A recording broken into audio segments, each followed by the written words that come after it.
Toksikan, terutama yang ada di tempat kerja, sangat beragam jenis maupun bentuknya. Berikut beberapa contoh toksikan yang umum di tempat kerja. Logam seperti timbal, merkuri, kadmium, kromium, kobalt, arsen, aluminium, berilium, nikel, dan mangan. Pelarut atau solvent misalnya hidrokarbon alifatik, aromatik bersubstitusi benzena, toluen, kloroform, formaldehyde, alkohol ester.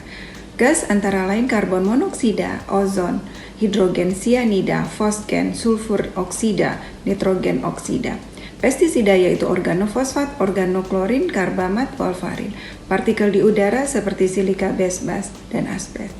Selain jenis-jenis yang telah disebutkan, masih banyak toksikan lain baik dalam bentuk unsur maupun senyawa yang berpotensi memajang pekerja di tempat kerja. Ada berbagai macam istilah yang sering digunakan. Istilah-istilah tersebut antara lain adalah xenobiotika, adalah istilah umum yang digunakan untuk menyatakan zat asing yang masuk ke dalam tubuh. Xenobiotika dapat memberikan berbagai keuntungan seperti obat-obatan atau yang dapat bersifat racun seperti timbal. Toksikan adalah segala jenis bahan yang dapat memberikan efek yang berlawanan atau merugikan.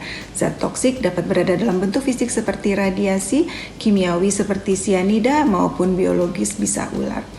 Toksin merupakan toksikan yang berupa protein spesifik yang dihasilkan secara ilmiah oleh makhluk hidup. Contoh, tetanus yang disebabkan toksin yang diekskresikan oleh bakteri Clostridium tetani.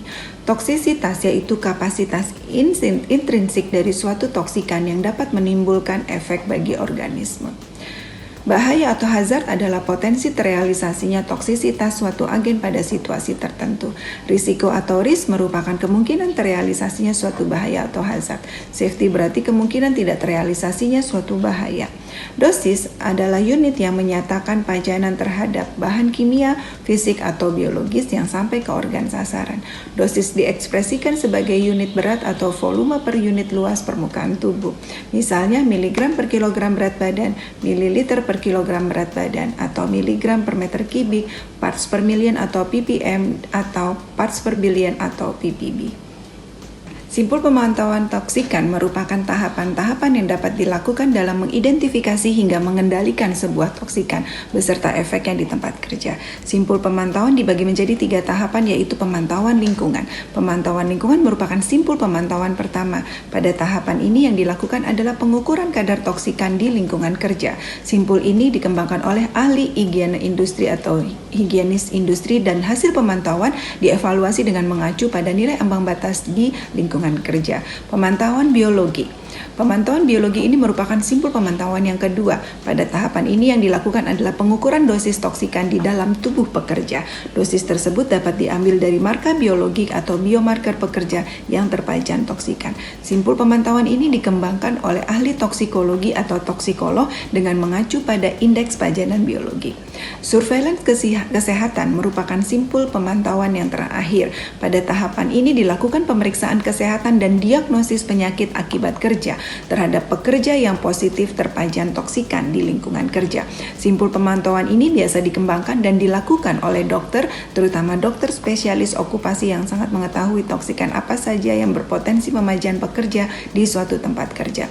Dokter kesehatan kerja di perusahaan melakukan surveillance kesehatan berdasarkan ilmu yang telah dikembangkan. Dengan dilakukannya tahap demi tahap dari simpul pemantauan ini diharapkan toksikan di tempat kerja dapat dikenali dan dikendalikan dengan baik hingga tidak menimbulkan efek buruk bagi pekerja.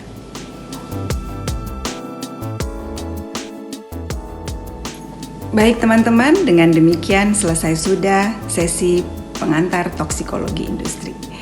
Pada sesi berikutnya teman-teman akan mempelajari tentang pajanan atau exposure dan juga dosis respons yang merupakan konsep dasar dalam toksikologi industri. Sampai jumpa.